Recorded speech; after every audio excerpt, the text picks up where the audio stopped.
Welcome to The Explainer. Okay, today we are going to completely shift how you view your finances. We're tossing out the spreadsheets, the complicated formulas, the boring financial jargon, and we're stepping directly into the human mind. Because as it turns out, how you handle money, it actually has very little to do with how smart you are, and absolutely everything to do with how you behave. So, I want to kick things off with this question. It's kind of designed to agitate your financial anxiety just a bit, but more importantly, to completely break your existing mental models. Like, really think about it. How is it mathematically possible that someone with literally zero financial training can massively outperform someone with the absolute best education in the world? The contrast here is it's staggering.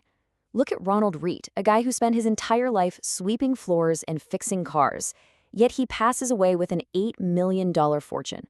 And then you have Richard Fiscone, Harvard-educated, a top executive at Merrill Lynch, every advantage you could possibly imagine, and he ends up declaring bankruptcy.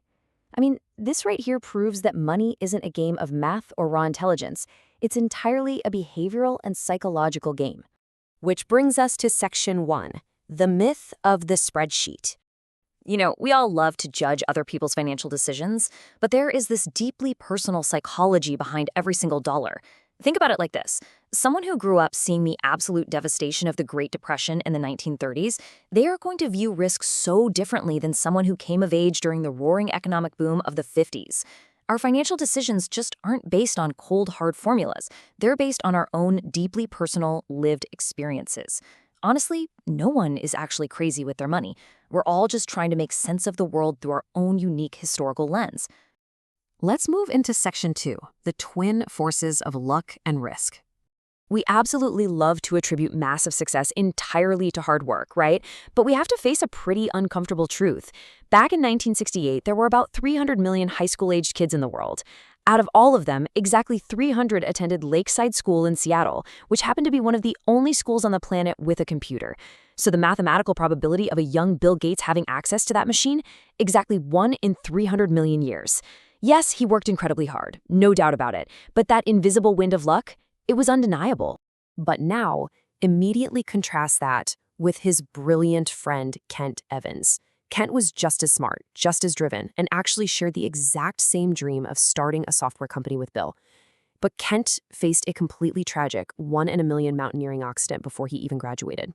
This just perfectly demonstrates that luck and risk, they are literally two sides of the exact same coin.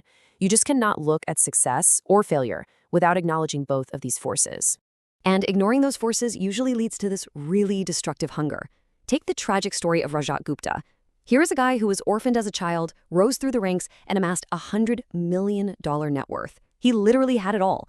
But sitting in boardrooms next to actual billionaires, while his $100 million suddenly felt small. So he engaged in illegal insider trading just to feel as rich as his peers. And he lost everything. His freedom, his reputation, his entire legacy.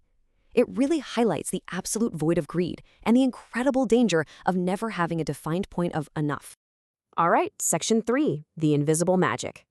People often call compounding the eighth wonder of the world, mostly because it completely defies our linear human brains.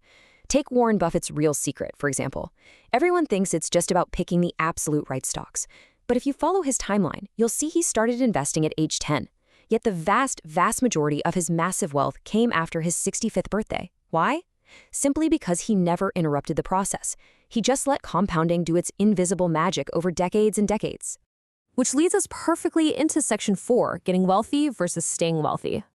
So here is where the psychology gets really tricky. Making money and keeping money demand two completely opposite personalities. To get wealthy, you gotta take risks, be incredibly optimistic, and maybe even push some boundaries. But to stay wealthy, you have to completely flip the script.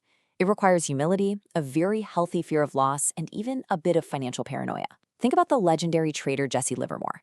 The guy made $100 million during the 1929 market crash, but he couldn't shift his mindset to staying wealthy. He just kept taking massive risks, and he lost every single penny.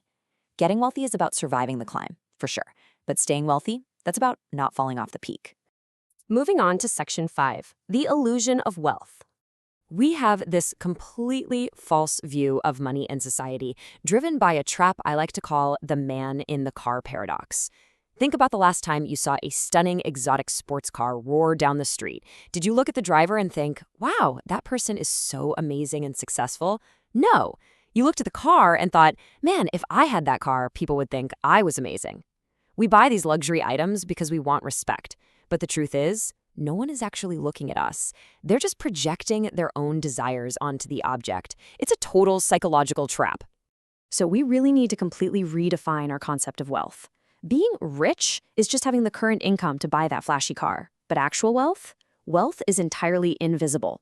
Wealth is the money that has not been spent. It's the investments, the boring savings accounts, the unbought cars, and the unpurchased mansions. Wealth is the stuff that buys you options, flexibility, and ultimate freedom. And that brings us to Section 6, the ultimate dividend.